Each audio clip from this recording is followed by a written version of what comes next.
the City Council rules. We will then have these citizens, we have up to, at the end of the meeting, we'll have the opportunity for public comment again, and we do have an agenda item today dealing with citizen comment for future meetings. So it is 3 o'clock, so it is now the time to begin the formal portion of our City Council meeting for September 30th, 2015. We begin all of our meetings with an invocation. Our today's invocation will be given by Pastor Hector Ortiz from the Joy of Life Family Foursquare Church. If you can, please stand for the invocation.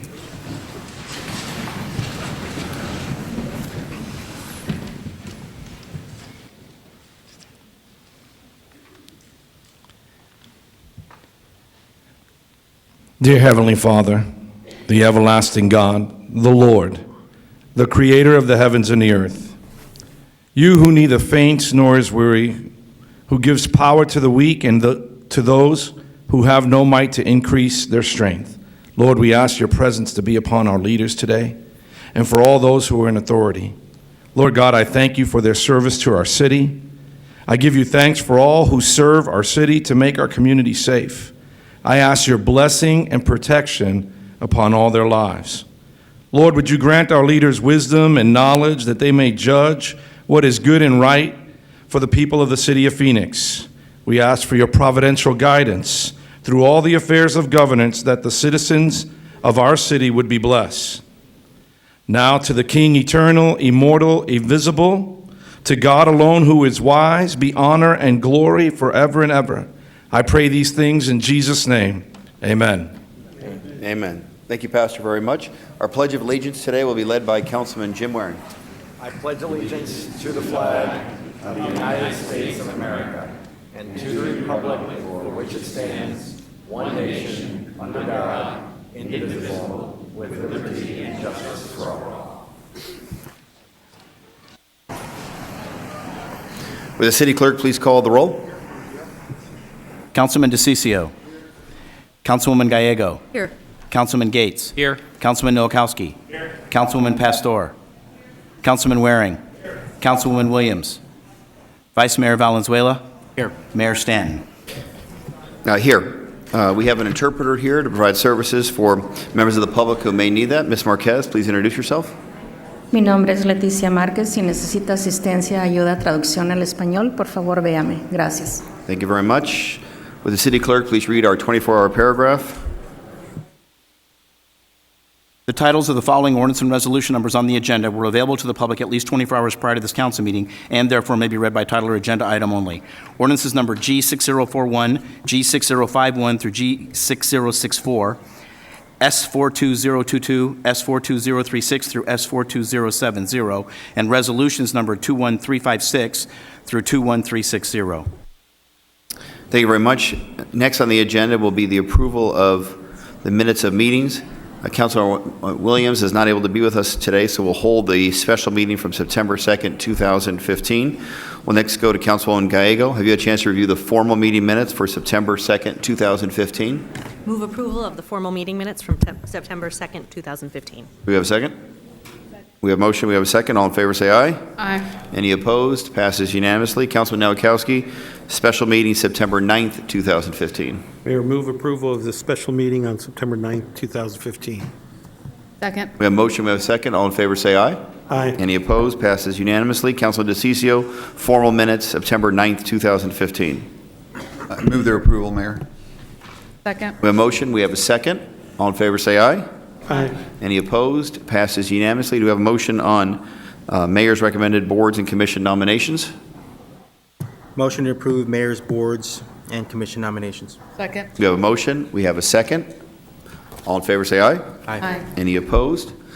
Passes unanimously. Now do we have a motion on city council member recommended boards and commission nominations. Motion to approve city council boards and commissions nominations. Do you have a second? Second. We have a second. All in favor say aye. Aye. Any opposed? Those pass unanimously.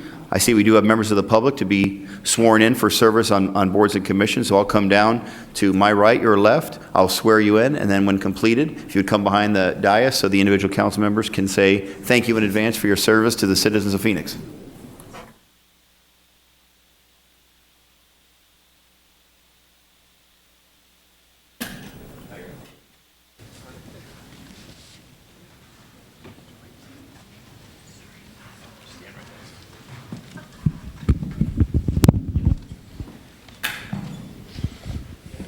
right, thanks everyone for being here.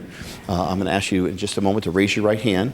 There'll be 2 fill in the blanks for you. First for your name at the appropriate time, and then for the board or commission for which you're going to serve. Obviously, the name will be first. Please raise your right hand. I, and state your name.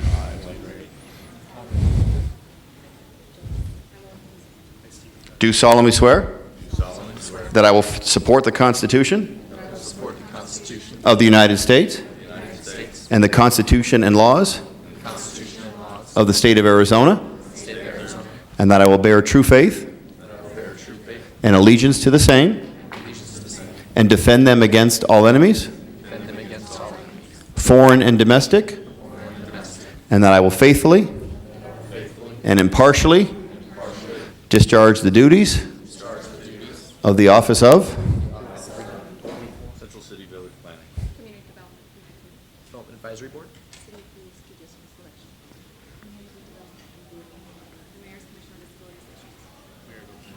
according to the best of my ability. So help me God. You're official. Thanks so much. That's awesome. Thanks. Good to see you.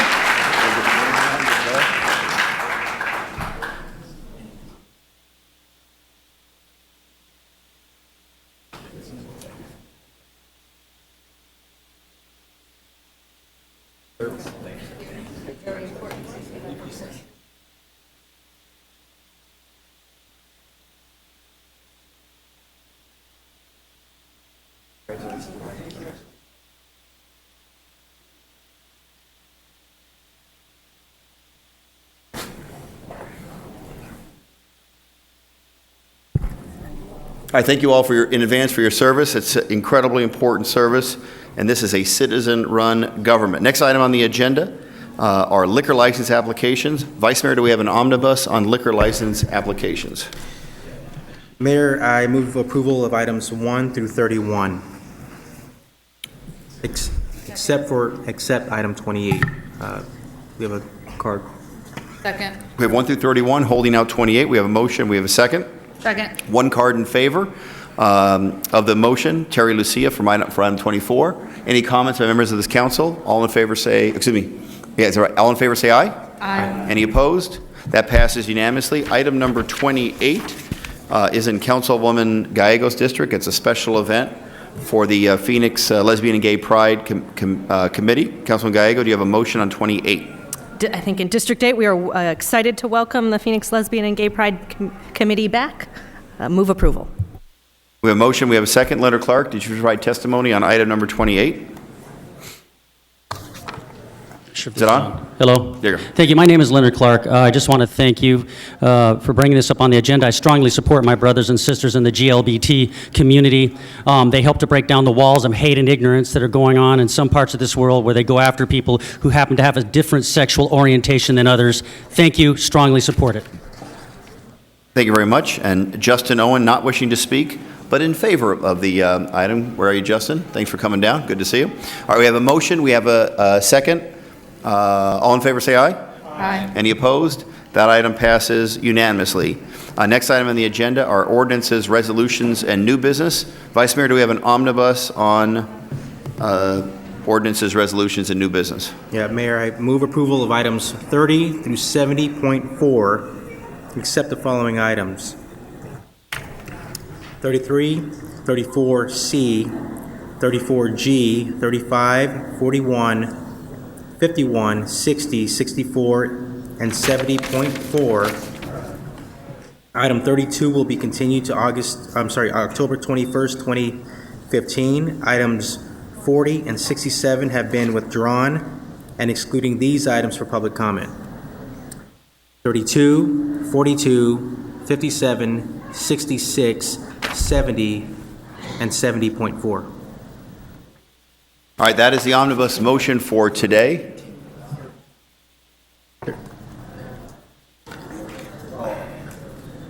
Okay, we have a motion, we have a second. Leonard Clark, you were opposed to item 32. It's been recommended for continuance. Do you have comments on the continuance or the substantive item? Okay, thank you so much. So that is the omnibus motion. We have a motion, a second, roll call. DeCiccio. Gallego. Yes. Gates. Yes. Noakowski. Yes. Pastor. Yes. Waring. Valenzuela. Yes. Mayor Stanton. Yes, those items pass unanimously. Item number 33 is next. Councilman Pastor, if you want to make a motion on 33. Oh, I do, but I will make a motion. Move to approve item 33, noting we will conduct at least 3 televised council workshops, that all consultant findings will be based on items discussed in public meetings, and that there will also be a mechanism for a public input, to provide public input. We have a motion, we have a second. We have a second. Councilman Gates, did you have comments on 33? Yes, thank you, Mayor. I want to thank the whole council for referring this issue back to the subcommittee. We had a really good discussion, I think helped flesh out the values that we believe can come from this process, and I look forward to being involved in this. I want to be very clear that, by my support of this strategic plan, I'm not suggesting that the city is rudderless at all. I think it's a best practice move for an organization to have a strategic plan discussion that frankly we haven't had as a council since I've been here. So I look forward to this. Thank you very much, Mayor. Thank you. Greta Rogers, did you provide comments on item number 33?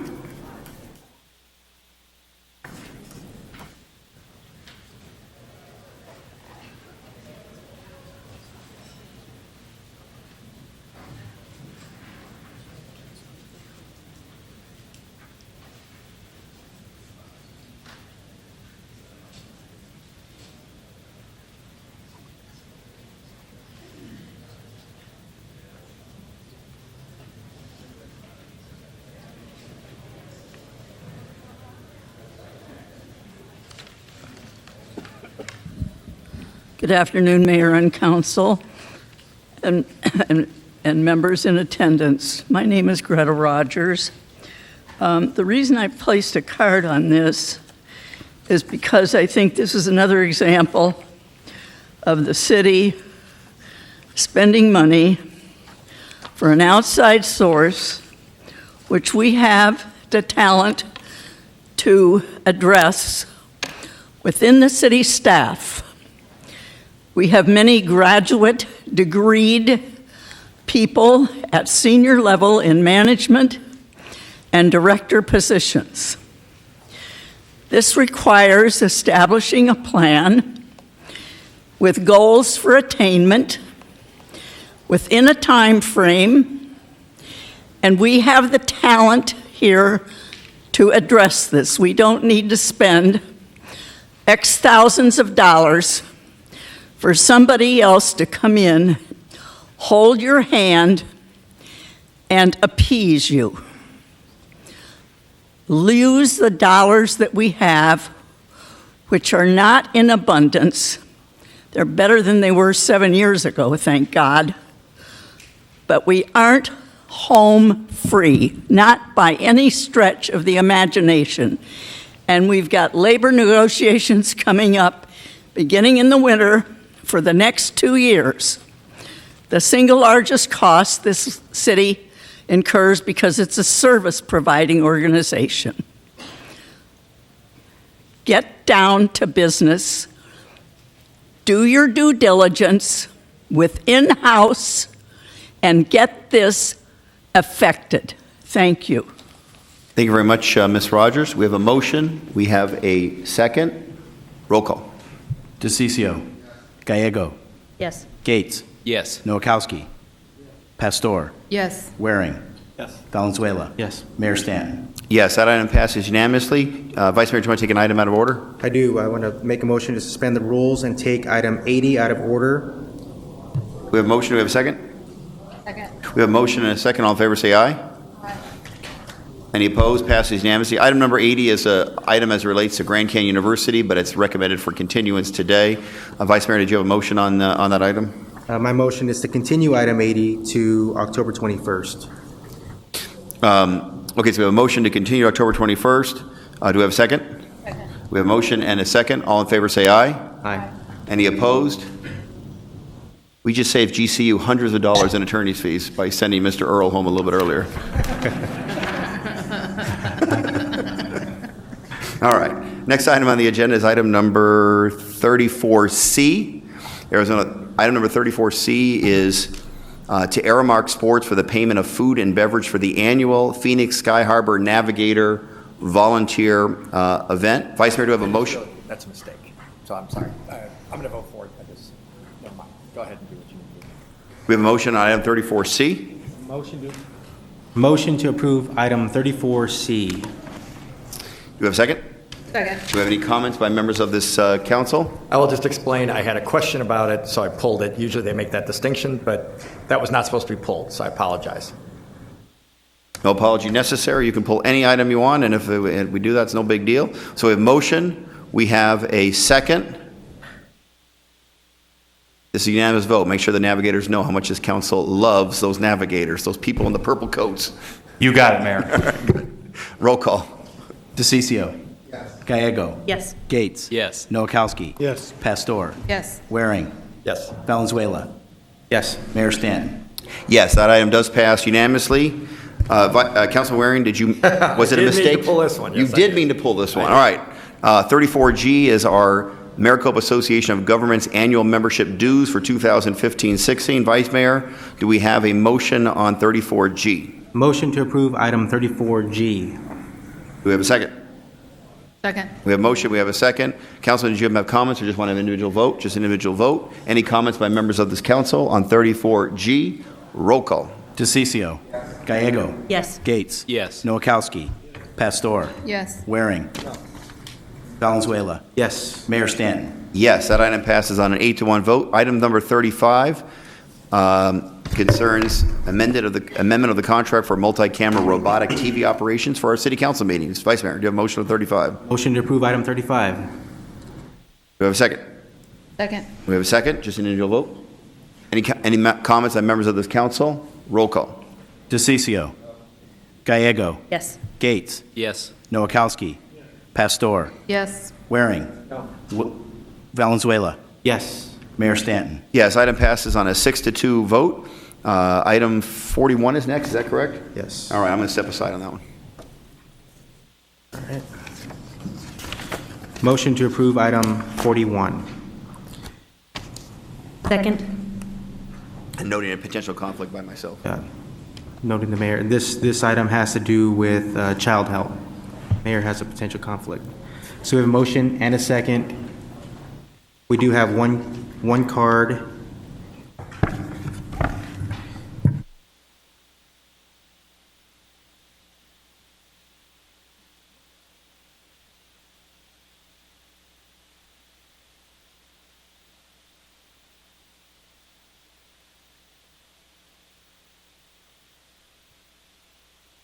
Okay. I believe Greta Rogers. Ms. Rogers, you have a comment on item 41? Okay.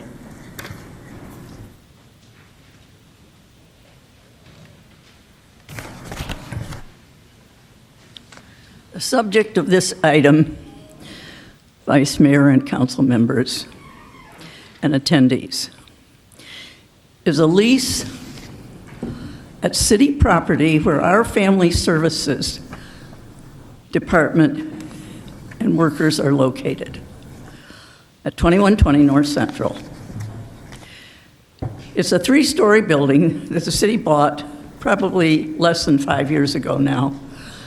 Spent a lot of money on rehabbing to code and to their specific needs for the provision of family services. Child Help USA, a national 501c3, extremely well-funded. 2 of its original and ongoing through foundation benefactors are Merv Griffin and Ray Kroc. In case you don't know who Ray Kroc was, he was the founder of McDonald's.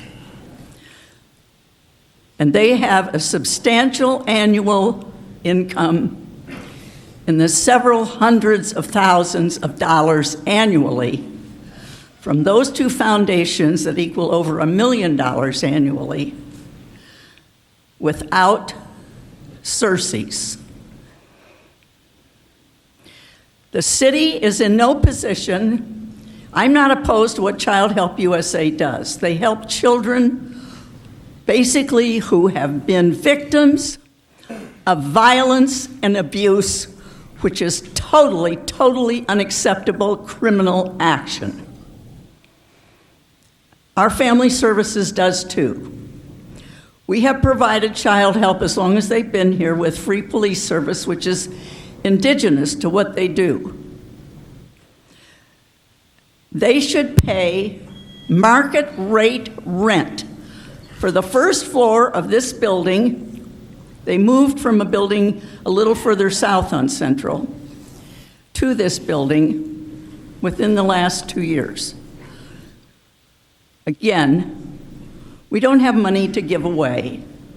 And this is a business. Granted, it's nonprofit, but it's a business, and it isn't a business hanging by its fingernails in any sense of word or imagination. They should be charged rent. At the subcommittee meeting, I asked if they were, and reluctantly, Mo Gallegos, the Director of Family Services, admitted to me that no, they don't. They pay their electric and water, which any tenant does. I want you to be business, prudent, and fiscally responsible in this decision. Thank you. Thank you, Ms. Rogers. Mayor? Okay. Yeah, Councilman. Just for the public to be able to understand what is really occurring here and the importance of child help in our community. They help thousands of children every single year. And so what they do is either the City of Phoenix does this service on their own and uses our own resources to do that, or we work with a nonprofit organization that's out there. So let me explain to you what's really occurring out there. I mean, they help victims, not just children, but victims of rape, children that have been abused. It is one of the saddest things to hear about when you hear a child get hurt. I mean, anyone who's a parent or not even have to be a parent doesn't realize what happens out there in our community. It's a really horrible thing that happens to some of these children, and they're willing to take them in. So this is a collaborative effort, not just of the City of Phoenix, but you got the Maricopa County Attorney's Office that's housed in that building, Department of Child Safety housed in that building, Phoenix Children's Hospital housed in that building, and I believe Banner, I think, let me see, I think we've got multiple others that are involved in there as well, but what we did is, it happened several years ago, thanks to people like Peggy Bilstein, and I think when I was on the council previously, it was one of the things we wanted to look to do is, how do you combine all those services under one roof? And then that's what was accomplished here. So either if you look at what the City of Phoenix is saving, I mean, the fact that we would charge anything would be just, that alone is ridiculous, because this is a service that we would have to do no matter what. And now we're able to bring all those other entities under one roof and be able to provide it to an entity that is known nationally for being able to help these victims of these horrific crimes that are perpetrated upon them. So I'm going to be fully supporting this. I would imagine most of the council members are too. But I wanted to make sure that the public understood the history behind this, what their real functions are, and the fact that this is a collaborative effort amongst other organizations pulled together to help children in our community. They're a lot less fortunate than some of us in this room today. Thank you, Mayor. Thank you, Councilman DeCiccio. Any other comments by my colleagues? We do have a motion and a second. Roll call. DeCiccio. Yes. Gallego. Yes. Gates. Yes. Nowakowski. Pastor. Yes. Waring. Yes. Valenzuela. Yes. Okay, motion passes 7-0, unanimous. All right, next item is, I think we're at, item 42. Do we have a motion for item 42? I move item 42. Okay. I'll second. We do have one card. Leonard Clark. I'll hand it over to the mayor here.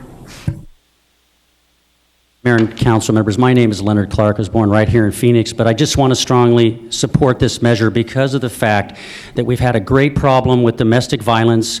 We've had murders, homicides, And yes, it's not always females, but in general, to a large extent, it is. They've had nowhere to go when they're being beaten, they're being harassed, chased. And this place, if you approve it, this building would only help add to places for ladies, females who have to find a safe haven. We don't have enough of it, and I think this is one of the things that really shows brightly on your leadership when you do things like this, because this is a good thing to do. It means less crime, and not least of all, it's an act of humanity. Thank you. Thank you very much, Mr. Clark. We have a motion. We have a second. Roll call. DeCiccio. Gallego. Gates. Yes. Nowakowski. Pastor. Waring. Yes. Valenzuela. Yes. Mayor Stanton. Yes, item passes 7-0, I believe. Next item on the agenda is item number 51, I believe, Vice Mayor. Right. This is the professional services contract with Collaborative Economics. Do we have a motion on item number 51? I'm sorry. Motion to approve item 51. We have a motion. Do we have a second?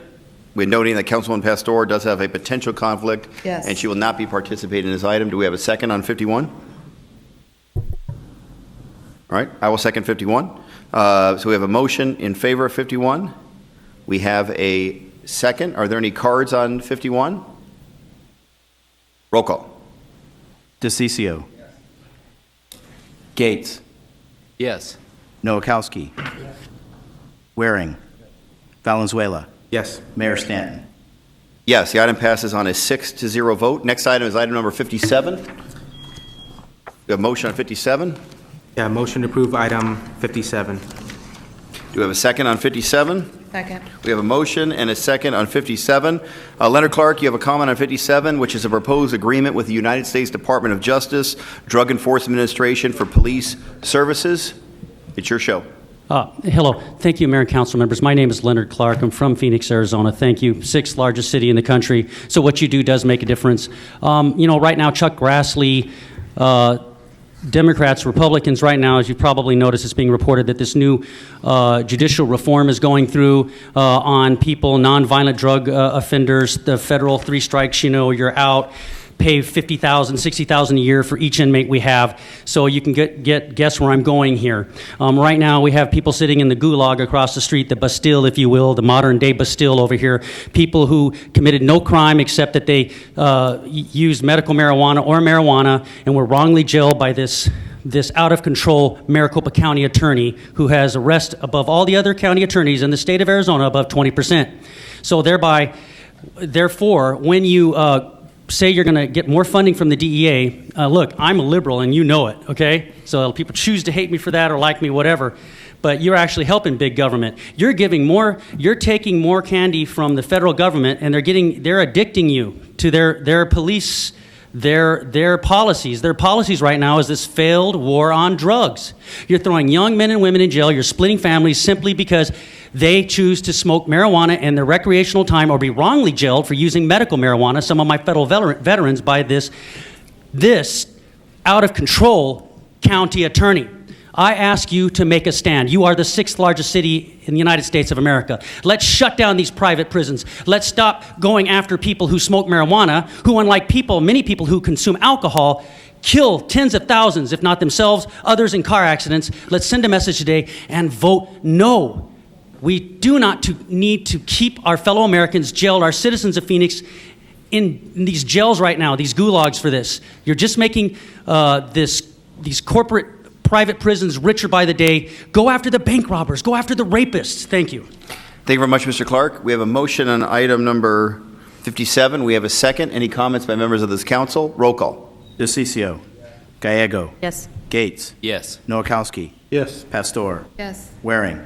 Valenzuela. Yes. Mayor Stanton. Yes. Item number 60 is next. Vice Mayor, do you have a motion on item number 60? Motion to approve item 60. You have a second?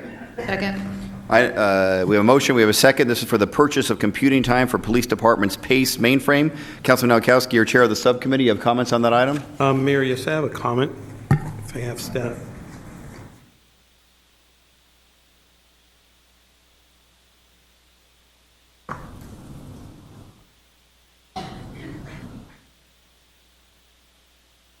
we're looking at spending up to $300,000.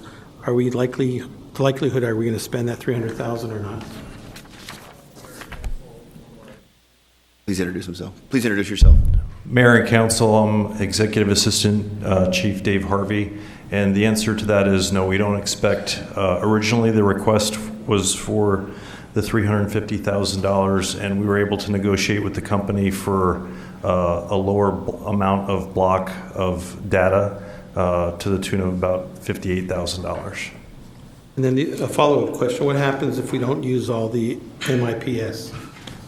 If we don't use all of it? Right. So the company sells it in minimum blocks, and originally it was for 350, for lack of a better term, units of data, and we knew that we weren't going to use that much.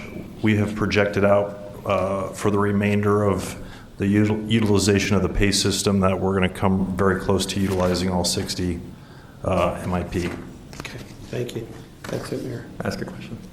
Thank you very much. Councilman Waring? Yes, so it sounds like we're getting, if you will, I guess, a little bit of a deal on this. It was going to be 300, now it's 57. We talked about this earlier. This is necessary because of a delay in implementation of our new system. Mayor and Council, yes, that's correct. It's a delay. So are we going to, for lack of a better term, go after the old company for this money? Mayor Or not the old company, excuse me, the company that will be providing the service in the future that's been delayed. Mayor and Council, as you know, we have experienced some challenges in getting this project implemented, and we're looking to do that here very shortly during the next month in October. And we have been keeping our legal department informed of the issues so that they can provide the best advice. Okay. So obviously none of us are, well, I don't want to speak for everybody else. I'm not thrilled. Obviously, we have to spend this money. We should already had the old system, or the new system in place and shouldn't needed to pay the old provider. But we have to have this system in order for police to do their jobs. So there's really no choice but to keep it going. I think you guys have negotiated the best deal on this that you could get. Having said that, I would certainly hope we could recoup this at some point. Our future vendor. So thank you, I appreciate it. Thank you. All right. This might be the subject of a future session, I guess. All right. Any other comments by members of this council? Councilman Pastor? My understanding is basically we're getting more memory or more space, storage space. And I attribute it to like our phones in the sense of our data plan, data space, storage. And so when we run out of storage in our data plan, then we usually have to pay an additional 99 cents, $9, whatever it is, how much storage we want. So that's what I'm understanding, that this will carry us through to the next month, and then we'll transfer or transition to the next, to the new system. Mayor and Council, Councilwoman, yes, you're absolutely right. Okay, thank you. Any other comments or questions? Councilwoman Gallego? The package mentioned that we are using 2006 bond funds to update this, on this agenda item. Can we speak to that, how we have, I mean, if we're using bond funds to continue an old program, what does that mean for the actual intent of the bond funds? Mayor, Councilman Gallego, the 2006 bond program had, I think, around $15 million allocated to replace the existing record management system. And as this is part of that project, that is the funding source. So it's all part of the package of replacing the existing system. Okay, so even though these are unanticipated expenses, we'll look forward to not voting on these in the future. Correct. All right, any other comments by members of this council? Councilman Nowakowski. Mayor, I just want to thank our staff for really taking precaution and making sure that the system is fully operating. I mean, to have a record management system, we need to make sure that everything's in place. And I know that sometimes we're double checking, triple checking. I think that those are the precautions that we're taking. So thank you for all your hard work and making sure that we have a system that's going to be up and running and with enough memory to handle the load that we have here in the city of Phoenix. Mayor and Council, thank you. Thank you very much, Chairman Nowakowski. Any other comments by members of this council? Roll call. DeCiccio. Gallego. Yes. Gates. Yes. Nowakowski. Yes. Pastor. Yes. Waring. Valenzuela. Yes. Mayor Stanton. Yes, that item passes unanimously. Thank you, Chief Harvey, very much. Next item is item number 64, I believe. Yes. Item 64 will create the Phoenix Citizen, or amend the Phoenix City Code to create a Citizens Transportation Commission. Will the city clerk please read the title? Item 64, ordinance G6051, an ordinance amending Chapter 2, Article 20, Public Transit, Section 2-510, and amending Chapter 2, Article 20, Public Transit, Section 2-511 of the City of Phoenix City Code to establish the Citizens Transportation Commission. All right, excellent. Vice Mayor, do we have a motion on item number 64? We do, Mayor. I want to make the motion. Stand by one moment here. I move approval of staff recommendation on item 64 to create a Citizens Transportation Commission for Transit 2050 with a modification to the initial terms of members so that the 8 members appointed by the council districts are appointed to 3-year terms and terms for remaining members be 2 years for their first term. Thereafter, all members' appointments will be for a term of 3 years from the expiration of their previous term. Thank you very much. That's the motion. Do we have a second? All right, I'll second that motion. We have a couple cards on this item. Brett Kleiman, did you wish to provide testimony on the creation of the Citizens Transit Commission to oversee the implementation of Proposition 104? Good to see you. Good afternoon, Mayor and council members. I commend you all on coming up with this group and this oversight committee. My one concern is the education appointment that you are having someone from the education community.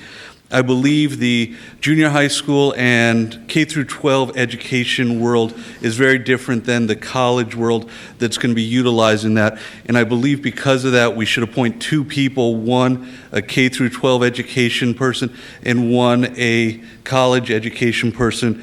And knowing that it has to be an odd number of people on this committee, recommending that 3 people from the city at large versus 2 people so that you keep a new group of 17 versus 15, but I think those needs and desires with the light rail are very different between K through 12 and college and above with the education system. Thank you very much. Thank you very much, Mr. Kleiman, for that suggestion. Greta Rogers, did you provide testimony on item number 64, the Citizens Transportation Commission?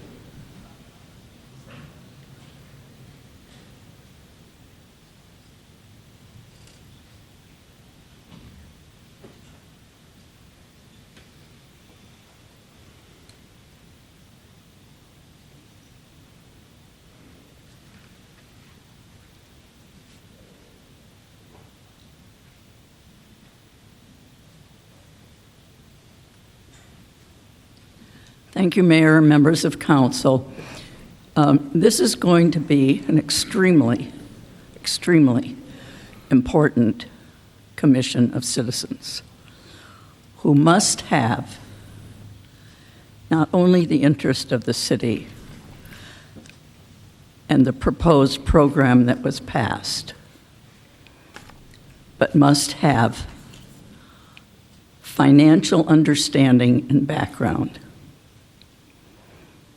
This is the biggest, most expensive tax proposal this city has ever put before the voters. And 35 years is more than a generation long. I'll be long gone before it even gets tracking. The stats are just true that will happen. But before that happens, and when you're forming the at-large group, and I concur with the gentleman's suggestion that you have 3 members, not 2, to keep the totality of the group an odd number so you don't have ties when votes are taken. I also recommend that you publish, not just on the internet, but in the paper, the names of the people who have been chosen and accepted positions on this group. Everyone has a right to know who it is.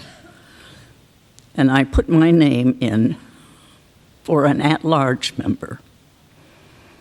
I may not be the most lovable person in this city, and I know you would all vote yes on that. But I do have an acute sense of responsibility to the citizenry of this city and of finance. Thank you. I thank you very much, Ms. Rogers, for that testimony. The motion as submitted, and I am not strong at math, but I do believe it has one person recommended by each of the city council members, and then plus 7 other members, which would be 15. It would be, if we were to change it, it would go to an even number. As currently proposed, it would create an odd number of members of the Citizens Transit Commission. You gonna check my math? 8 plus 7? Mayor, you're Oh, correct. no, What I heard Mr. Kleinman say, though, is he suggested increasing from 2 to 3 citywide and adding 1 more. I see. So those 2 would keep it at an odd number. I thank you very much. So the motion has been made. There is a second. I will say, Mr. Kleinman, I respect you and I respect that recommendation. I actually think it's a good one. I actually believe that reflected by the council members, you're going to see probably more than 2 education representatives, if I were to predict, because this council understands how important getting this right by the education community, quote unquote. I think the point is well taken about making sure that the diversity is there from K-12 plus higher education.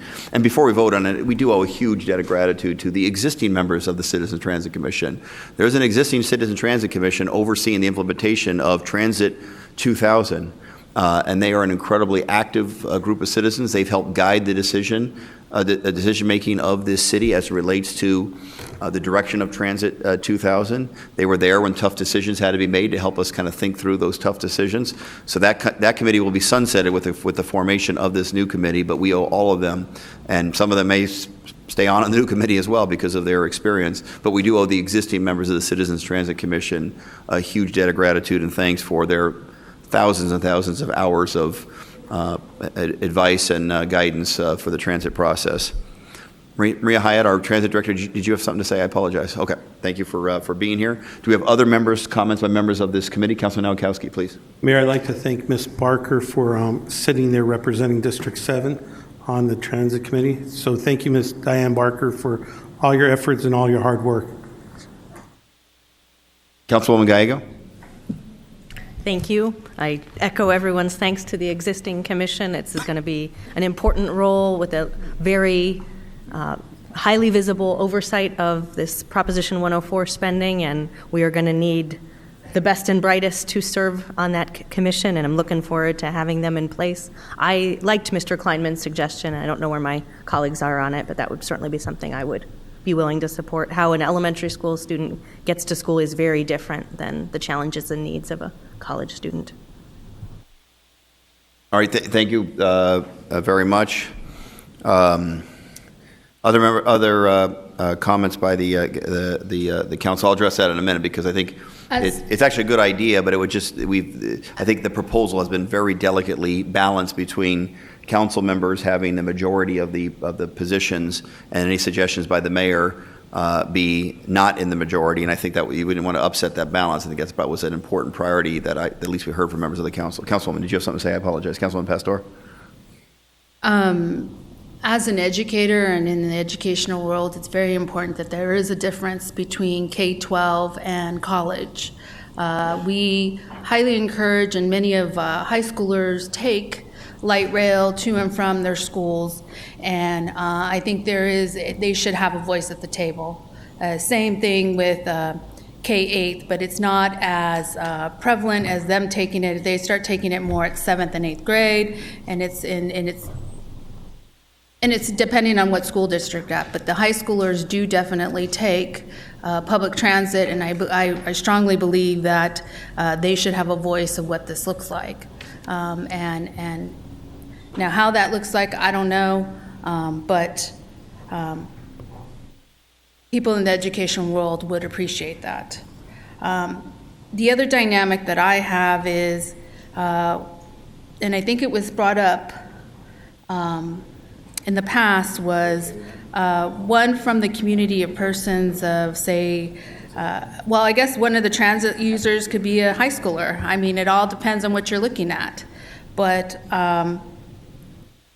if we choose somebody, say I choose somebody from the education community, then can this one from an education community be replaced by someone else? Or we're going to keep it strictly like this?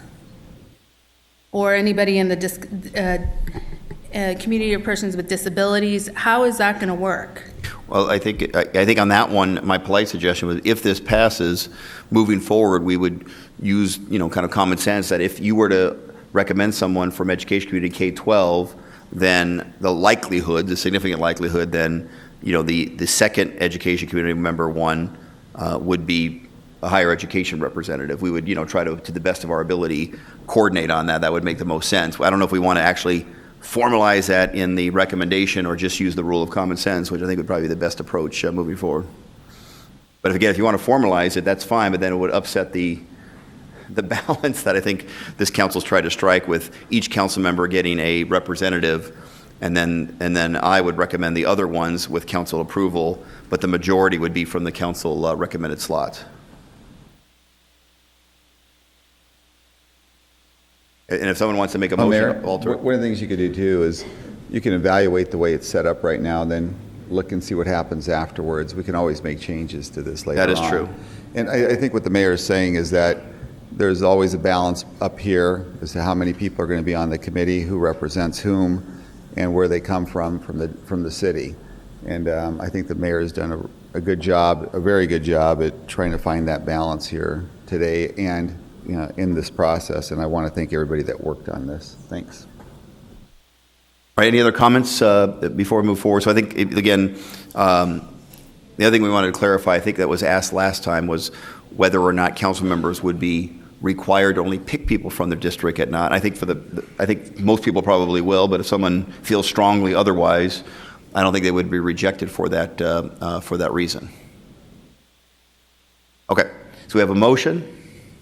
We have a second. Roll call. DeCiccio. Gallego. Yes. Gates. Yes. Noakowski. Yes. Pastor. Yes. Waring. Valenzuela. Yes. Mayor Stanton. Yes, the item passes unanimously. Next item is item number 66. Do we have a motion on item number 66? Motion to approve item 66. We have a motion on 66. Do we have a second? I'll second that. The item is a design and construction agreement with SRP. Leonard Clark, did you have testimony on item 66? Thank you, Mayor. My name is Leonard Clark from the City of Phoenix. I just wanted to say that I support this item and thank the workers of SRP for the hard work they do, because when the storms come, like knocking out some of our schools in the Phoenix Union High School District just shortly, they fix things rather quickly. So I'm for the contract, and I'd also like you to keep in your thoughts the employee that's in an intensive care unit that had an accident in Phoenix because there was a hit and run and the Phoenix police caught their man.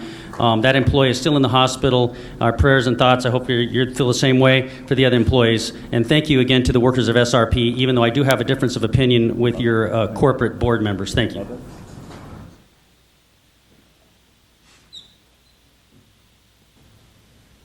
Today? No, I missed it. All right, thank you very much, Mr. Clark. We have a motion on 66. We have a second. Roll call. DeCiccio. Gallego. Yes. Gates. Yes. Noakowski. Yes. Pastor. Yes. Waring. Valenzuela. Yes. Mayor Stanton. Yes. Next item is item number 70. Do we have a motion on number 70? Motion to approve item 70. Do we have a second on item number 70? This is apply for and accept federal funding for transportation projects fiscal year 16, 18, 19, and 20. Second. We have a motion. We have a second. Mr. Clark, did you have testimony on those items? Up to 2 minutes, but you don't have to take the whole time. Thank you, Mayor and Council members. My name is Leonard Clark. I'm confused because I don't know if this is the one with the addendum on the citizens' comment. No, that is 70.4. Mayor, would I be able to change that and save you the time? I didn't want to speak on that. I wanted to speak specifically on the citizens' agenda one. Could I do that if it's all right? At 70.4? Yes, Mayor, if you're doing that today. We are going to do that in just a moment. So let's do 70, and we'll come back to 70.4, but I'll call you back up, I promise. Thank you. Let's see if there's a motion on it first. Okay. Appreciate it. Thank you. Thank you. So we have a motion on 70. We have a second. Roll call. DeCiccio. Gallego. Yes. Gates. Yes. Noakowski. Yes. Pastor. Waring. Valenzuela. Mayor Stanton. Yes. Next, it passes unanimously. Next item is item 70.4. This is a proposed amendment to the city code, amending rules 3 and 8 of the city council proceedings pertaining to citizen comments. By way of background, this city council adopted a rule of this city council, I don't know how many months ago it was, maybe a year or so ago, in which we were to allow citizen comments at the beginning of the meeting, 15 minutes at the beginning of the meeting, and then if comments were not completed at that period of time, at the end of those meetings. Those citizen comments were to be televised so that it would be shown on both the internet as well as Phoenix Channel 11, but they were not formally agendized as on the city council agenda. A request was made that they be formally agendized on city council agendas. Our friends at the Attorney General's office has given us some suggestions on that issue, and so this proposal, I don't know if we may have a discussion on it, but at least the initial proposal is an attempt to modify our rules as it relates to citizen comment so that we can comply to the best of our ability with the friendly recommendations from the Attorney General's office. So with that, kind of as a background on 70.4, City Clerk first needs to read the title, and then we'll see if there is a motion on the proposed recommendation. Please read the title, Mr. City Clerk. Ordinance number G6064, an ordinance amending Phoenix City Code, Chapter 2, Article 2, Rules of Council Proceedings, Rule 3 pertaining to the order of business for formal meetings, and Rule 8 pertaining to citizen comments and declaring an emergency. All right, we have a motion, or excuse me, we have that City Clerk just read the title. Vice Mayor, do we have a motion on 70.4? Based on the conversation that we had, and based on the legal advice that we've been given, I'll make the motion and we'll see where the discussion goes. I want to be sure that this is a consensus for the council here, but the motion is to approve, I guess this would be staff recommendation on this particular topic of 15 minutes of public comment at the start of the regular formal meeting, and if necessary, 15 minutes after adjournment or recess of the formal meeting, provided a quorum of the city council is present. All right. Mayor, just with one correction, it's 15 minutes before adjournment. Not Right, I'm sorry. Yes. Okay. So 15 minutes prior to the meeting, 15 minutes before adjournment, so the last 15 minutes. No. We're so used to our traditional way of doing it. 15 minutes at the beginning of the meeting, 15 minutes at the end of the meeting, but it would be the last item on the agenda. Exactly. Right, I thought that's what I said, but thanks for the clarification. So this would be included in the actual agenda. It would be the last item 15 minutes prior to adjournment, which would be the last item on the agenda. Mayor, Vice Mayor, that's correct. And these would include, both the beginning and the end would be agendized items under this policy, still televised. Meetings would start at 3 p.m. with citizen comment as opposed to 2:45 to receive citizen comment, which we've been doing for the last year or so. Okay, so that is the proposed motion. Obviously, we're open to any suggestions by members of this council about how we can improve even upon that. Does any member of this council have thoughts, ideas, or comments on the motion made by the Vice Mayor? Oh, I'm sorry, do we have a second on 70.4? If not, it's going to die for lack of a second. Second. All right, so we have a motion on 70.4, second for purposes of allowing us to continue discussion. Any comments or ideas or thoughts by members of the council? Councilman Gates. Mayor, I think that this motion addresses the concerns that have been raised. I think it's good because it continues to allow folks to, obviously, number one, it makes this part of the meeting, which it hasn't been before. Obviously, that's been a concern. Secondly, it continues to allow people to speak at the beginning of the meeting to do public comment. And if they're not able to get all their comments in, or if we're not able to get all their comments in the first 15 minutes, then they can speak at the end of the meeting. One point of clarification, Mayor, is I would assume that it would be in order, and if it isn't, I guess then I'd make a friendly amendment for the chair of the meeting, the mayor, in most instances, to continue discussion beyond 15 minutes at the end of the meeting if there are still folks who desire to provide public comment. I guess that would be in the form of a friendly amendment, and I would see if the maker of the motion would accept that as a friendly amendment. I would accept it, and again, this is based on legal advice that we've received, and provided that there is still a quorum on this council to stay within the legal boundaries of what we're trying to accomplish here. Yeah, that was my intent. So, I would agree. Yeah. So, absolutely, I agree. Please, Councilwoman. So I think we need to be really clear on this, is that after the meeting, depending on how our agenda goes and discussion goes, and how late it's getting, and I think it all depends on if we have a quorum. So if there's no quorum, there's no public That is true. input. Okay. Yeah, if we lose a quorum, we cannot receive, just like we can't do business of this council, and under this policy, if it's adopted, we would no longer be able to receive citizen comments without a quorum present. Councilman Waring. And I think that's the only real major change. I know some people had issues that this wasn't part of the meeting, but for practical purposes, we were having 15 minutes before the meeting, and then we were finishing up afterwards. I don't think we're saying if nobody's here and the chamber is empty, we're staying for 15 minutes afterwards to no apparent effect. I mean, good point. All Only, right, so- only if they're members of the public. there yes, to- it's only if people are here. So I guess nothing's really changing except that, which is important, that we have to have 5 people here. Yeah, and the original proposal, there was a question about whether at the last time on the agenda being 15 minutes only, was that a hard stop regardless of the circumstances? Normally, knowing that would be the normal situation is 15 minutes hard stop. But if there's one more person, that's here, would we, at the chair's discretion, assuming the quorum doesn't have to go on to meetings in the community, if they're able to stay, would there be some discretion to allow for, one more man or woman who happens to be here to give his or her comments who sat through the whole meeting? That I think that's the intent of allowing there to be some discretion of the chair to continue beyond that second 15 minutes. Is to, again, it's a rule of common sense. And I would agree with Councilman Gates's comment about, or a friendly amendment about, we should stay if there are people here. There is one thing, though, that you mentioned, which is why I asked about the 15 minutes. A lot of times we're rushing out of here to go to other events. I always try to stay, but we all have other stuff, so I wouldn't want us to be late to our own district meetings or something like that, and then they say, what were you doing? I was sitting in an empty room for 15 minutes talking to nobody. That would not make sense. So it sounds like we're not doing that. We're not doing that. Yeah. Councilman DeCiccio. I think that's a really good and reasonable approach to take it. At least, the very least, we should always have a definite starting point and a definite ending point, and you have to do that with a meeting.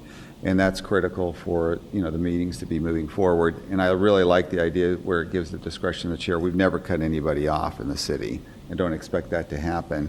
And I think that's important to note that because of this current situation with the ruling that the city attorney received, is that it requires a total quorum to be here. The only thing that I would like to have seen, and I know I'm fine with this the way it is to move the citizens' comments before the 3 o'clock meeting. And here's the reason why. And we can always evaluate this later, but just to put it out there, is that a lot of individuals come here for that 3 o'clock meeting for that specific job or that task at hand.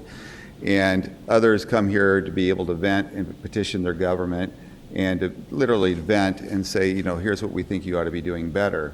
That's usually a whole separate situation. So by starting the meeting at 2:45, it gives those individuals to get accomplished their goal of, literally telling us whether we're doing the right thing or the wrong thing. But at the same time, you're allowing the business of the normal business that occurs here so that people aren't waiting longer. So it's just a thought that I'd like to have seen. That was one of the reasons why I liked the meeting to start. I thought this was going to end up being at 2:45 rather than 3. because it gives those individuals a better opportunity to accomplish both things at the same time. And then also for that, just as a thought, I don't believe that we've ever hit a half an hour. I mean, I can't remember a time that we've hit it. Maybe we have, but that just doesn't happen. You got 15 minutes at the beginning, 15 minutes at the end. It just doesn't happen. I think occasionally if there is a large group coming to talk about the same subject, and then we would probably use discretion to say, hey, pick a few leaders, petition your government, we'd cut it off at that point. If there's one more person that's there who has a new issue to bring up, we would not cut them off, obviously. I just think it's a great way. Matter of fact, someone from New Times called me on that today, and I just said, hey, look, if there's a way to do that, I don't think this council's ever cut anybody off. I can't ever think of that ever occurring. One, it would look really bad, but the second part of it is that it was just not logical. So the councilman's request is that to formalize what we've been doing informally, which is starting at 2:45, not on agendized items, but for citizen comments were not agendized items. What the councilman has suggested is that we continue have a 2:45 start time, but obviously that would be the official start of the meeting, so we could take citizen comments in the body of the meeting. I'm agnostic on that. I'd be happy to do it, but I want to see any other comments by members of this council, whether 2:45 is the right start time for our meetings. Again, it would continue with what we've been doing the last year or so. Mr. Holm. Mayor, if we started at 2:45, we'd have to have a quorum. That's the key in the Attorney General's suggestions to us. We'd have to have a quorum. But there's no legal reason why you couldn't start at 2:45. That's right. We got to be here. If it's 2:45 start time, we got to have a quorum here. And thank you for that friendly reminder. And yes, so the councilman is suggesting that we start the meeting at 2:45, and a quorum would have to be present in order to begin the meeting. And if a quorum is not present, when a quorum is present, that's when we begin the meeting. There would still be 15 minutes at the beginning for citizen comment. But yes, Penny's job just got a little bit harder to round up council members, get them here on time. All right. Any thoughts on that? On a 2:45 start time for our meetings and begin the meetings with citizen comment. You want to accept it in the motion? Do you care? I'm okay with adding that into the motion. Really more people scheduled. Our meetings will begin at 2:45, 15-minute, and as Councilman Gates just mentioned, the great point that public comment is now part of this meeting, both beginning and end. So he has accepted that amendment. Is that enough for you for purposes of, that the 2:45 start time? Do we need more than was that agendized appropriately for today? Is it a separate motion? Is that a council rule? Mayor, council, I believe there is a council rule on the start time, and we'd have to amend that rule. It's at Rule 3? Are we close enough on this one to be able to vote on this item? Oh, we have it's Rule 2. It's Rule 2, and we don't have that today in this. We can add that to the next agenda then and formalize that, knowing that that's the intent of what we're trying to do here today. So maybe so maybe we could vote on that the next time around and have that as an agenda item. We could. A 2:45 start time. So maybe we'll have one meeting where it's 3, but then after that, 2:45, knowing that's. Okay, so that will not be part of the motion. The time change will not be part of the motion. Meeting continues to begin at 3 o'clock. And in the future, we could see that item on the agenda. Hopefully on the next agenda to formalize that. And I just a point of clarification for those who may be watching for the first time or who may be here for the first time. You can still fill out a card on any item that is on the agenda to speak as well. This is just the opening, the public comment at the beginning and the end of the meeting. Okay. Ms. Barker, do you want to provide testimony on this item?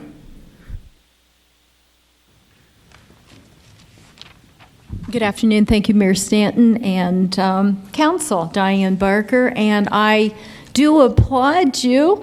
I think that this is something that we citizens have been working for. And, we want you willingly to be a progressive city in the United States rather than us having to go to our friends at the AG. I am definitely for us being part of you. And our municipalities have been that. I think that Councilman Gates said it real well. It's something that we knew that it would be a good idea if we would do. And now we can be, when you turn into YouTube for this date of the formal meeting, then we'll be able to see the comprehensive statements. In regards to the time frame, you know, we have two cards here, and one is to speak and the other one is to voice your support or maybe make a message if you had a line. And I found that when we have some big groups, there are a lot of people that choose not to speak, and I've noticed that Mayor Stanton is good about moving the agenda and asking for that and so forth. So I put this forward to you that if you're thinking that you're going to be really burdened down with citizen comments and you can't move your consent formal agenda, that it's a non-starter. We haven't seen that in the past.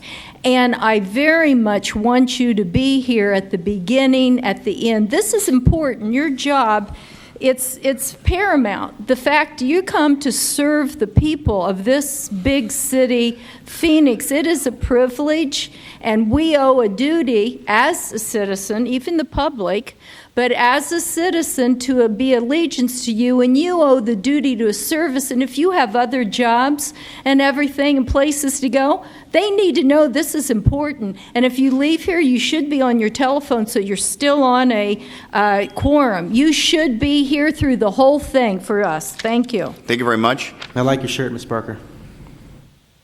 I like He your was shirt. complimenting you on your shirt. Meet me downtown, yeah. All right, Fit Phoenix. All right. So, I don't know if we officially want to call this new policy the Barker Rule or not, but we can discuss that another time. John Rusnick. Followed by Joanne Scott Woods.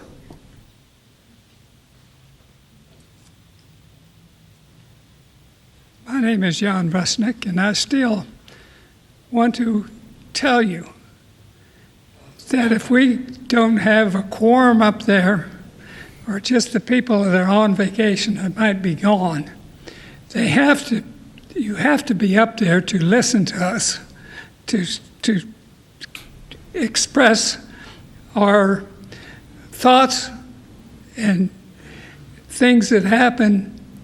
So I really want you to think about that, to have a representation of council people up there.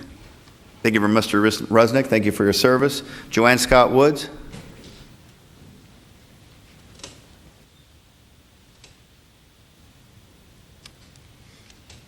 Okay, I was mainly going to talk about the change to Rule 8.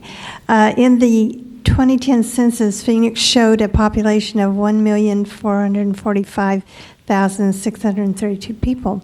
Today, at the first citizens' comment session, 3 people were able to speak during the 15-minute block.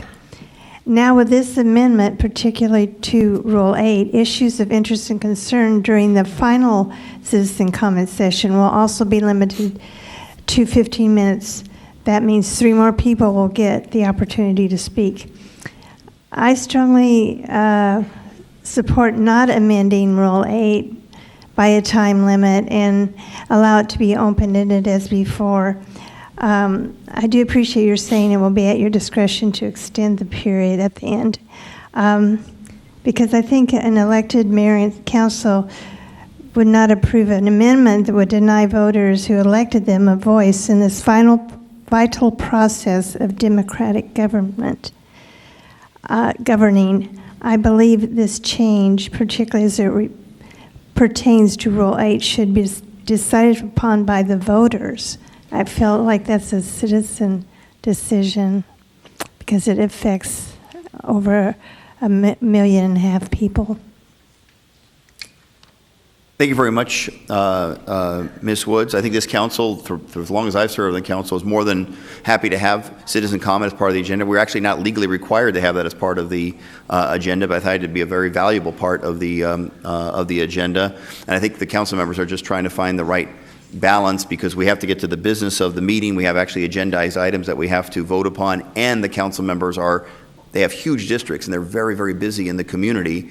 And so they have to weigh, whether or not they miss a neighborhood meeting where there may be 200 or 300 people waiting to hear from them on important citizen issues, with staying longer, depending on how long a meeting has lasted, whether they stay even longer here to listen to. And so they're all acting in good faith, trying to do their jobs as civic leaders, and they just have to strike that balance. And that was the reason for the limitation of time. It wasn't just to not listen to people, it's so that they can get to other forums to listen more to people, I think, is the real motivation behind that. Okay, so that we've heard from the cards that were there. We have a motion with the friendly amendment for today, noting that on the issue that Councilman DeCiccio brought up. You may speak. Go right ahead, Mr. Go ahead, please, come forward. My name is Leonard Clark. Mr. Clark, excuse me. Go ahead. My name is Leonard Clark. I apologize, but the fact is, I came in and did not see this on the agenda. If you want the citizens to know, I had to find out from 2 other citizens that this was on the agenda. I looked in the book, there was nothing there. And so therefore, I looked the fool because I wrote down that I wanted to speak, and then because I didn't see it as a citizen. So I'm not against it, but now, you say the chair has the discretion to say, well, we have these citizens who want to speak. Well, I don't know. Is that going to be in it? Is that going to be codified? Is that specific language going to be in it? Or what about Robert's Rules of Order and the law when the city attorney, someone says, no, we have to have a vote on this. We want to shut these citizens down because they want to continue talking. So I want to applaud you on the fact that you want to put it on the agenda. That's great.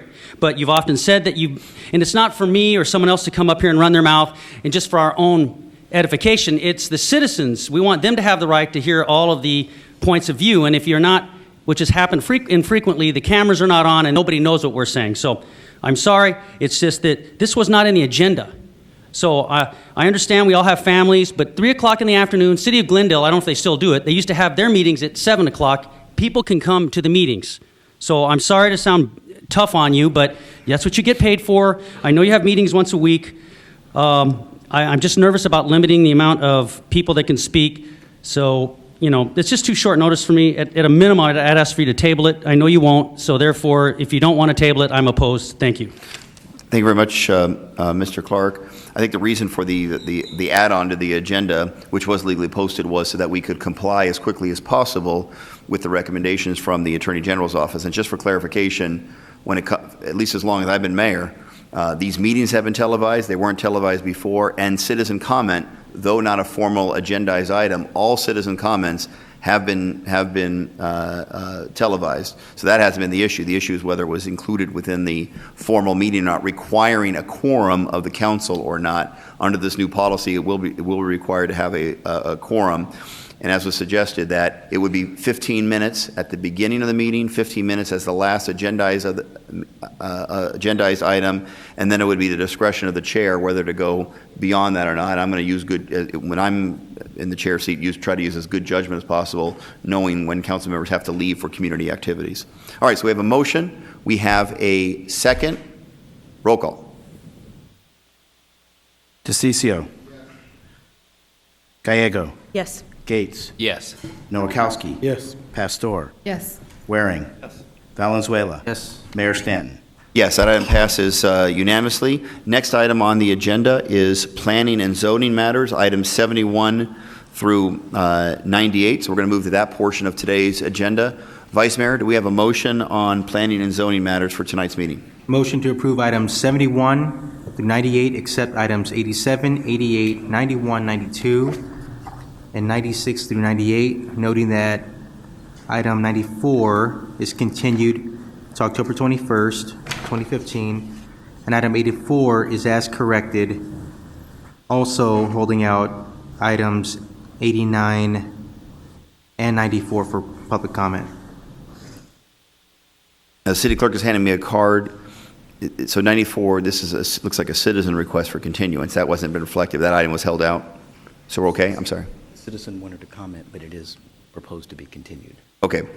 So on item number 94, the Vice Mayor has made a motion that would include a continuance on item number 94. Do we have a second on the Vice Mayor's motion? Second. We have a motion and a second. Mr. Kettlehut, the motion is to continue item 94 Did you wish to provide, so now is not the time to testify on the substantive item, just whether or not you think continuance is appropriate. You're okay with the continuance? Excellent, thank you so very much. Any comments by members of this council on the omnibus motion as it relates to planning and zoning matters? Councilman Pastor, you okay? You have a question? Just item number 94. 94, at least right now, the motion is to continue that item. Correct, I'm just looking at, Yeah, no, I'm good with that. I met with the applicant. They think that they'll be able, there are some neighborhood concerns on this one, and it looks like they might be able to strike some sort of agreement with the neighborhood right next to them. And I think that that's what we're looking to accomplish here. It might actually have unanimous support on this from the neighborhood, too. Okay. Yeah, I do, just to, again, clarify that this particular item is continued for, the motion is to continue to October 21st. Okay, so we have an omnibus motion. We have a second. Roll call. And this is excluding 87, correct? Just confirm that. Is 87 excluded from this? Yes. Want to make sure. Thank you. Okay, roll call. DeCiccio. Gallego. Yes. Gates. Yes. Nowakowski. Yes. Pastor. Waring. Yes. Valenzuela. Yes. Mayor Stanton. Yes, so that item passes unanimously. Item 87 is next. We have a motion on 87. We have a motion to approve. Do we have a second? Second. Councilman DeCiccio has a potential conflict and will not be participating in the item. Are there any cards in that item? This is 87. Roll call. Gallego. Yes. Gates. Yes. Nowakowski. Yes. Pastor. yes. Waring. Valenzuela. Yes. Mayor Stanton. Yes, that item passes 7-0. Next item is item number 88. Item number 88 is that District 2? 3. Oh, Councilman Gates, 88 is in your district, and I have one card in favor of 88. How do you wish to proceed? Have they asked to speak? Yes, but I'm guessing it depends on the motion, so let's see where the motion goes first. Yeah. Mayor, I would move approval on item 88 per the September 30th, 2015 memo from Alan Stevenson and adopt ordinance G-6055. Okay. We have a motion and a second, but that motion was premature because it was my fault. I was supposed to hold a public hearing first, so we're going to hold that motion until first we have that public hearing. So now is the time for the public hearing on item number 88. Public hearing is now open. Mr. Joe Shapel, good to see you. You're in favor of the proposed item. We gave a preview of where the council member is headed. So maybe you want to tailor your comments accordingly. Good to see you. Mr. Mayor, members of the council, we are in favor of the approval of this zoning request.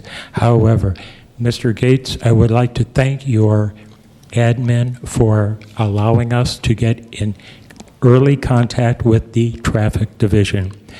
The biggest problem with this is that the corner of Greenway, Parkway, and 3rd Avenue is essentially a blind curve.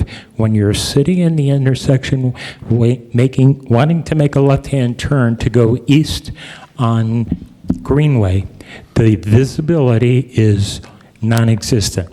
I've got pictures if you want them, but while we know this will pass and the subdivision will be good for the area, maintain property values, etc., it's just that at some point in time in the future, when this is completely built out, we are going to add approximately 150 more vehicles to this blind curve. The time may come when we may have to request that 3rd Avenue and Greenway become a signaled intersection so that no one gets killed. Other than that, I'd like to thank you for your allowing me to address you today. Thank you very much. Thank you very much for coming down. I have no other cards on item number 88. Is any member of the public here to speak on item number 88, a proposed rezoning at 3rd Avenue and Greenway Parkway? Please come to introduce yourself for the record and provide whatever testimony you have. Good afternoon, Mayor, Council members. My name is Drew Huseth with EPS Group. For the record, my address is 2045 South Vineyard, Suite 101, Mesa, Arizona. I'm here this afternoon on behalf of Woodside Homes for the development of this site.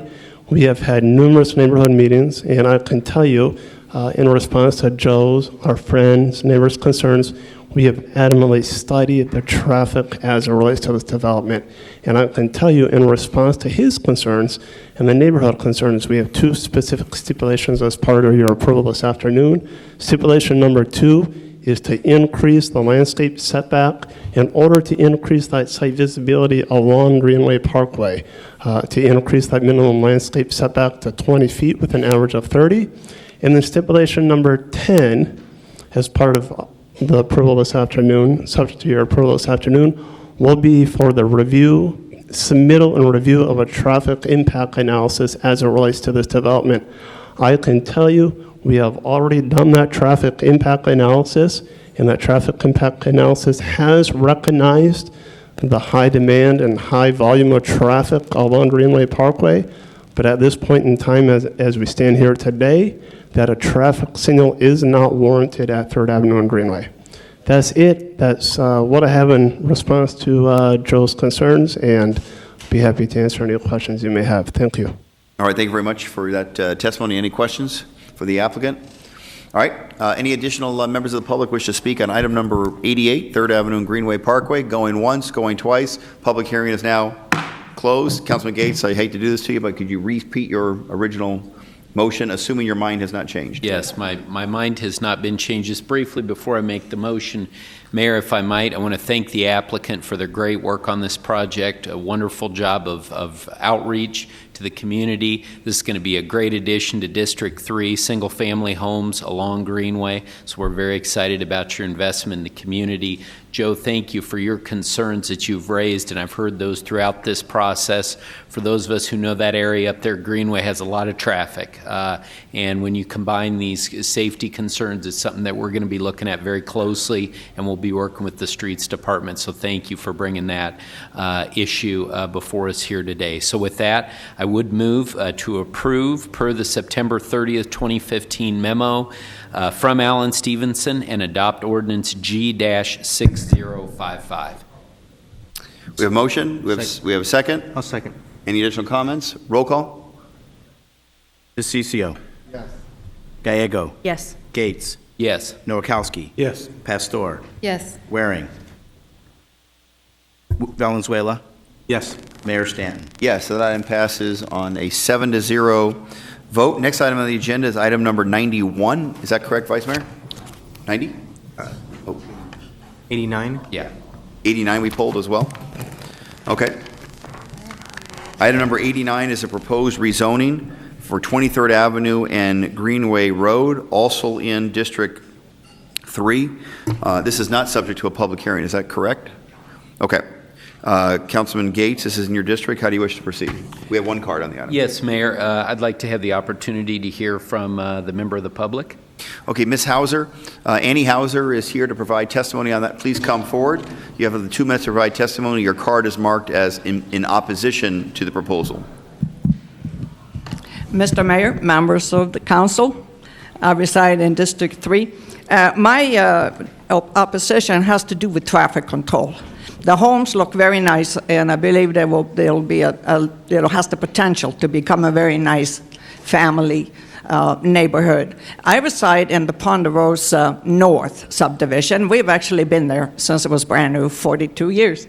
And we already have a lot of cut-through traffic due to those large apartment complexes adjacent to I-17. Unfortunately, they come flying down Betty Elise, which is our street, and our neighbors who have also asked me to speak on their behalf on Walton are suffering the same problem. So when we looked at the site plan for this, we of course immediately noticed that this was the first of the newer development that would not be gated. That's apparently, they're just unwilling to do that, even though the Pulte development and the Monarch development directly to the north are both gated, and they do not pose any traffic issues for us. Unfortunately, there are two streets proposed. Both of these are open. So what will happen, and I can guarantee you after 42 years, I know what will happen. They'll come all the way from the apartments, down through Betty Elise, down through Walton. They'll come flying through this brand new development, and they'll get access to 19th Avenue. That's a biggie. And it's very dangerous in the family neighborhood, and I can't emphasize that enough. On our street, we are in a way in a transition. I represent kind of the old guard. New families are coming in with young children, and these homes are being snapped up very fast, and it's becoming a real problem. They're out there playing basketball, and bikes and motorbikes, and vehicles are flying on down there. One of the property owners at the end of Betty Elise put up his own signs, "Children at play." I'm concerned really for the new families that they won't know, as we do, that people will cut across and because they want 19th Avenue when Greenway gets backed up. So we need traffic mitigation, speed bumps. We need to discuss that. Thank you very much, Ms. Hauser, for taking the time to come down and provide that important testimony. Councilman Gates, how do you wish to proceed?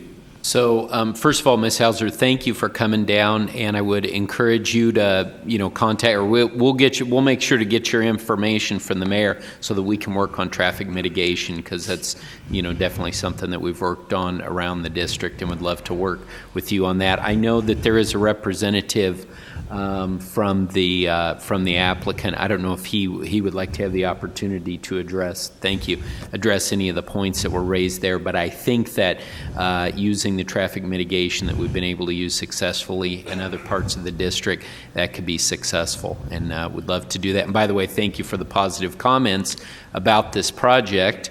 For my colleagues, this was actually formerly a city property where the Game and Fish was. And so I'm really pleased about this development and want to thank the applicant for this real positive, again, single-family residential in the area. Thank you very much. Thank you very much, Ms. Hauser. Thank you. No motion has been made yet, so I'm guessing the applicant's going to decide whether to give testimony based upon the motion. Unless you provide testimony first, up to you. Councilman, it's up to you. How do you want to do it? Yes, I would let Mr. Graff, if there's anything you'd like to say, then I'll be happy to make a motion. Thank you. Thank you, Mayor, Councilman, members of the council. I'll keep my comments very brief. I also want to thank Annie Hauser and her husband James for coming tonight. We've shared many conversations. We've shared coffee. As always, we've been in close contact with every neighbor that's had any questions about this property whatsoever. My biggest point to just traffic concerns overall is when this case started, we had 60-plus neighbors opposed adamantly because we had a commercial portion, a commercial corner convenience store. We estimated at the time that a convenience store would estimate about 5,000-plus trips per day, as opposed to we're looking at less than 500 per day now with a completely residential development. So just by the changes in our application, we've had a huge impact on traffic mitigation. I will say that this has probably brought a lot of light to my understanding and to the city's understanding of some of the overall traffic issues in this area, and I think it's good that that conversation's been started. But the traffic, the streets as they are laid out right now, they create the least amount of impact on 23rd Avenue and 22nd Avenue. They share the load of trip generation, and I think that we've worked closely with planning, traffic, and also fire to have the best possible plan. So I'm happy to answer any other questions and appreciate this evening. Any questions? Councilman? Mayor, I move approval of item 89. Second. We have a motion and a second. Is there any additional language needed for that motion, or is that a proper motion? Okay. A motion in favor. We have a second. Roll call. DeCiccio. Gallego. Yes. Gates. Yes. Nowakowski. Yes. Pastor. Yes. Waring. Valenzuela. Yes. Mayor Stanton. Yes. Next item on the agenda, now we're on 91, correct? So 91 is a proposed rezoning of 12th Street and Bell Road. We need to hold a public hearing first before we hear a motion. And so now I will open the public hearing on item number 91, a proposed rezoning of 12th Street and Bell Road. The hearing is now open. There is one card in favor of the item. Sally Heinrich, available to speak if requested. It's your call. You want to speak? Leave it alone. In favor. Is any other member of the public here to testify on item number 91? Ed Bull, 702 East Osborne, representing Evergreen. We are happy with the recommendations for approval. If you're also happy, I will be sitting down soon. We request approval according to the recommendations. We appreciate Sally, who was the appellant, now being in support. Thank you very much, Mr. Bull. Are any other members of the public here to testify on item number 91, 12th Street and Bell Road rezoning? Going once, going twice. The public hearing is now closed. That item is also in district number 3. Councilman Gates. Thank you, Mayor. I want to thank the applicant on this. This is a very significant project for people who live up in the northern part of my district. This is right next to District 2. There's going to be a lot of new residential and additional commercial in the area. So again, we appreciate the investment in the community. And with that, I would make a motion to approve per the Planning Commission recommendation on September 8th, 2015, and adopt Resolution 21359. We have a motion. Do we have a second? We have a second. Any comments by members of the City Council? Councilman DeCiccio, you had a comment? Oh, potential. Councilman DeCiccio is declaring a potential conflict, so will not be participating in this item. It's not a three-quarter vote item, is it? Or okay? Okay. Roll call. Gallego. Yes. Gates. Yes. Nowakowski. Pastor. Yes. Waring. Valenzuela. Mayor Stanton. Yes, that item passes on a 7-0 vote. Next item is item number 92, which I assume is a related item on 12th Street and Bell Road. Right. So now we're going to hold a public hearing on item number 92, a closely related item for rezoning on 12th Street and Bell Road. The public hearing is now open. Are there any cards on item number 92? Ms. Heinrich, did you have any comments on 92? Thank you very much. Thank you for your active involvement. Mr. Bull, do you have any comments on 92? I said my long-ended speech a couple minutes ago. I'll stand with that.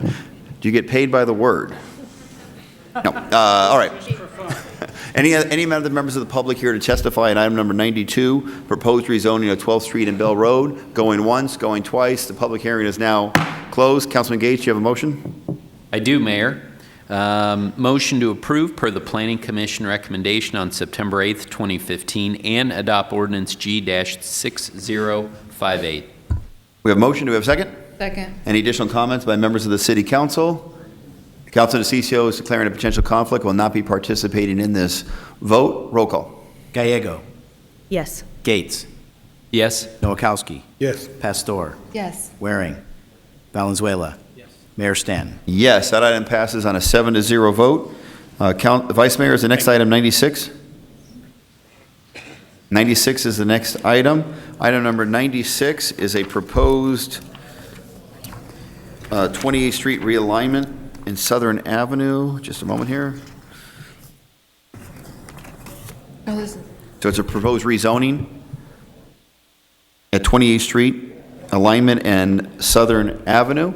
There has to be a public hearing on item number 96, so I'll hold that public hearing first and then see if it's in Councilwoman Gallego's district, see if she has a motion thereafter. So now open the public hearing on item number 96, proposed rezoning at 28th Street, alignment in Southern Avenue. The public hearing is now open. We have a few cards on that item.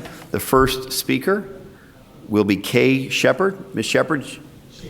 She had to leave. She's marked as neutral on the item. Much more supportive if she left.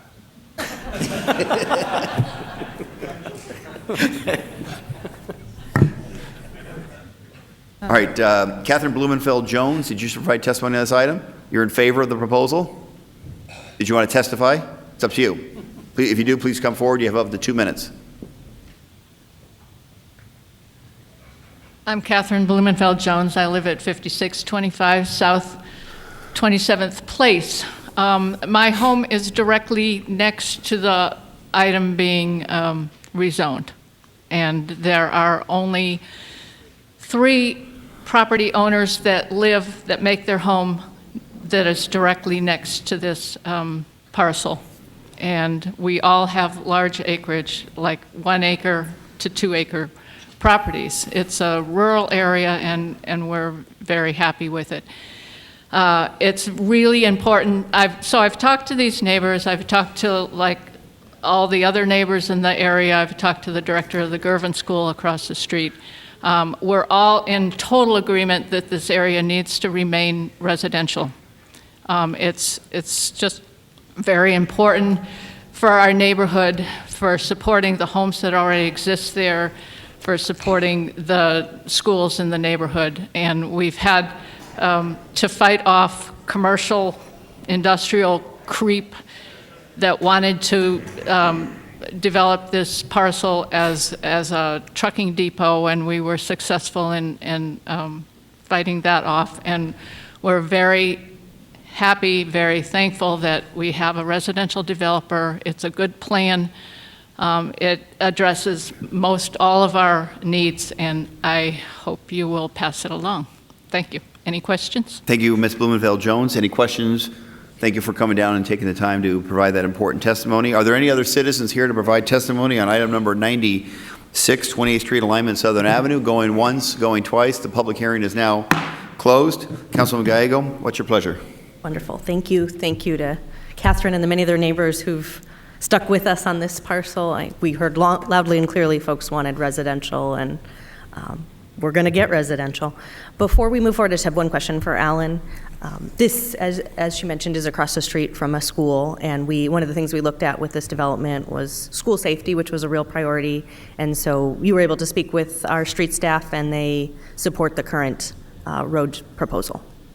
Yes, Mayor, Councilwoman Gallego, I did talk to Ray Dovalina, the Street Transportation Director, and the proposed residential development does not trigger enough traffic to warrant a signal at this location. Wonderful, thank you. We're going to make school safety a priority. We had a great vote earlier today on safe routes to school, and I think that needs to continue to be a priority for the City of Phoenix. So with that, I move to approve per Planning Commission recommendation on August 11th, 2015, and adopt ordinance G6062. Second. We have a motion. We have a second. Any additional comments by members of this council? Roll call. DeCiccio. Gallego. Yes. Gates. Yes. Nowakowski. Yes. Pastor. Yes. Waring. Valenzuela. Yes. Mayor Stanton. Yes, that item passes on an 8-0 vote. Item number 97 is the next item on our agenda. Item number 97 concerns 27th Avenue and Baseline Road rezoning. I'm now going to open up the public hearing on item number 97. There are 2 cards, one in favor and one unsure. Let's see, Peter Birch, did you provide testimony? You just want to make sure your support is noted. If you would please come down, up to 2 minutes. Mayor Stanton, council members, my name is Peter Birch. I work with the applicant, and I'm here to answer any questions if there are any from on this project or any of the. We have had multiple meetings with neighbors, made a number of changes. I think our proposal now is at a point that is in line with all the stipulations set forth by Planning Commission and the Village Planning Committee. So if you have any questions, I'm here. Thank you. Thank you very much, Mr. Birch. There may be questions. Councilwoman, please. You worked with the neighbors after Planning Commission, and we'll be moving forward with a recommendation that is a little bit less dense than approved at Planning Commission, and correct, you're comfortable with yes. that. Wonderful. Thank you for continuing to work with the neighbors. Thanks. Next speaker will be Phil Hertel, a longtime leader of Levine Village Planning Committee. Mr. Hertel. And you marked currently unsure on the item, so hopefully any questions you may have. Thank you, Mayor, members of the council. For the record, my name is Phil Hertel, 2845 West Broadway Road in Phoenix. Quick history on this. This plan has moved a lot. When it first started, the density was high, the lots were small, everybody was concerned. The applicant has worked very hard to try to bring things in line. The first time this came to Village Planning Committee, it was still so far off from what we thought it should be that with the applicant's agreement, we continued it to allow him to go back and work on it again. He brought it back to the village the next month. He had worked to reduce the density and increase the lot sizes and address some of the issues that were created. We spent quite a bit of time talking about this one. There was a lot of input from all of our members. And so we made him, as maker of the motion, to support the application, or to deny as filed and support with a list of stipulations. We got an agreement from all of the village members to support this with those stipulations. Now, knowing that the stipulations that we were creating were going to completely change this project because we were lowering the density, increasing the lot sizes, and limiting single-story and two-story homes, and there was a lot of pieces to it. And we knew that if our stipulations were met, that the site would change completely. So part of the stipulations were to come back to the village for review and comment once this is all figured out. Now, the reason I'm unsure is because I'm not exactly positive where everything is at, what the new site plan looks like, how it all works. But my understanding is they've met most of the stipulations from the village. And the stipulations, the Planning Commission agreed with the village and adopted basically the same stipulations that we asked for. So I can't speak on behalf of the village and say we support this because we don't know what we're supporting. And I'm not going to stand here and oppose it because it's my understanding that they're getting close. The only thing I would suggest and maybe ask is that it be continued to allow them to go back to the village and present for review and comment, which was one of the stipulations. And that would be my testimony for 97 and 98. Okay, thank you very much. Thank you for the testimony. Are there any other members of the public here to provide testimony on item number 97? Going once, going twice. Public hearing is now closed. Councilman Gallego, you have a motion on item number 97. I do. I am thankful. This really has been a lot of work in progress, and we've heard from strong support, particularly from many of the neighbors who will be most directly affected. So appreciate the changes since Planning Commission, and I move to deny residential 3.5 to 5 unit dwelling units on an acre and approve residential 2 to 3.5 dwelling units per acre to conform with community input. Okay, that's a motion. Question, now Mr. Hertel wanted the opportunity for the village to review. I don't know if did you want to include that or no? Or is that already included as one of the There is already stipulation included? about. Okay, so that's already covered in the stipulations. Mr. Stevenson. Mayor, members of council, I would just like to add that that would also include adopting the related resolution for that general plan amendment. It would. Procedurally. Okay, so the motion is to approve per Planning Commission recommendation and adopt the resolution 21360. Okay, we have a motion. Do we have a second? A motion and a second, and we did confirmation that does involve going back to the village for a review process? Mayor, members of the council, item 96 and 97 are related. This is a general plan amendment. There are no stipulations attached to that. The very next item is a zoning case, and that's where the stipulations reside that Councilman Gallego is referencing and that will require it to go back to the village. That makes perfect sense. We have a motion. We have a second. Any additional comments by members of this council? Roll call. DeCiccio. Gallego. Yes. Gates. Yes. Nowakowski. Pastor. Yes. Waring. Valenzuela. Yes. Mayor Stanton. Yes. Next item is item number 98, which is a related item, 27th Avenue and Baseline Road. I will now open the public hearing on item number 98. Are there any cards on item number 98? Phil Hertel, did you wish to provide additional testimony? So the testimony was heard and those concerns are appropriate, reasonable. Do we have any additional members of the public who wish to provide testimony on item number 98? Please come forward, Mr. Birch. Thank you, Mayor, council members. Just as a little point of clarification, we are planning on going back to the village, Levine Village, next month to update them on the process. We're already on the agenda for the council, and I did speak with Phil this morning about that, so we will be going back to give them an update on the site plan. We also met with the neighbors after Planning Commission to give them the new site plan to show that we have met all the stipulations. So just wanted to clarify that. We appreciate that very much. Thank you. Any additional comments by member of the public on item number 98? Going once, going twice. Public hearing is now closed. Councilman Gallego. Motion to approve per memo from Alan Stevenson dated September 29th, 2015, and adopt the related ordinance. We have a motion, we have a second. Any additional comments by members of this council? Roll call? DeCiccio. Yes. Gallego. Yes. Gates. Yes. Noakowski. Yes. Pastor. Yes. Waring. Valenzuela. Mayor Stanton. Yes. That concludes our business before this Phoenix City Council for today. The formal part of today's hearing is now closed. And for one final